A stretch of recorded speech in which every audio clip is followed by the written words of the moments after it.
Hey YouTube, welcome to today's video looking at an alternative way to do a tabletop with the planked look, but without actually planking it, with building it a little bit better for better longevity. So planking, as I'm sure you've seen on a lot of the DIY sites, people will just lay boards next to each other. You get that picnic table type look. A lot of people kind of like to see those visible lines. But over time, as the boards expand and contract, those gaps get bigger. It becomes a crumb catcher. When they swell up and they butt real close together, it'll cause them to cup up because they're going to want to move. So here I'm doing a tabletop that has that look but isn't going to give those issues. I have glued up 4 boards to as if I was doing a tabletop completely flat and clean. I now have my router here set up on the track, and if you don't have this particular setup, you can use any router with a straight edge just clamped in. And I've got a V-groove bit in the router. And all I'm going to do is I'm going to run the V-groove along the glue-up seams so that it looks like it's 4 different boards. You get that look. But when the tabletop expands and contracts, because it's glued together, it's going to do it as a whole. So these lines are never going to get wider, deeper. You're never going to be able to see through it. And it's never going to be a crumb catcher. They're deep enough that you can tell that they're grooves, but they're shallow enough that you could just take a sponge or a cloth and wipe anything that there is out of there.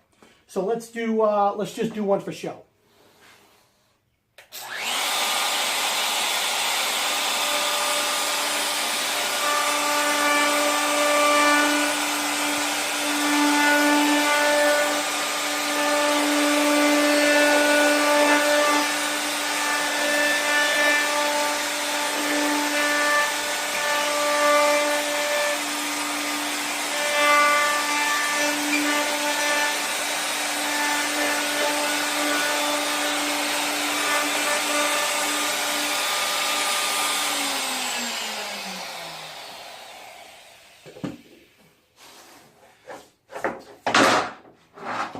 And that's really it. I mean, it's a real simple process.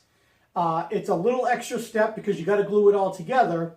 But in the end, I think that you're going to get a better quality tabletop that's going to look better over time. It's going to stay pretty stable. And, it's not going to give you the problems that planking would give. So I'm going to readjust the camera and I'm going to give you an up close so you can see how it's a nice, solid in between the grooves, like there's no gaps, no nothing. And, give it a try and let me know what you think. So thanks for tuning into the video. We'll see you next time. So as you can see, here we are up close. It's deep enough that you can absolutely see that there's a groove here, but shallow enough that I can get my whole finger in there. And this gap is not going to get any bigger as time goes on. When the wood expands and contracts, the whole tabletop will do it as a whole. So it'll give you this nice consistent look all the way through. So leave a comment below. Let me know, if you wouldn't mind trying this as an alternative to just planking boards side by side. Let me know what you think. Thanks, guys. We'll see you next time.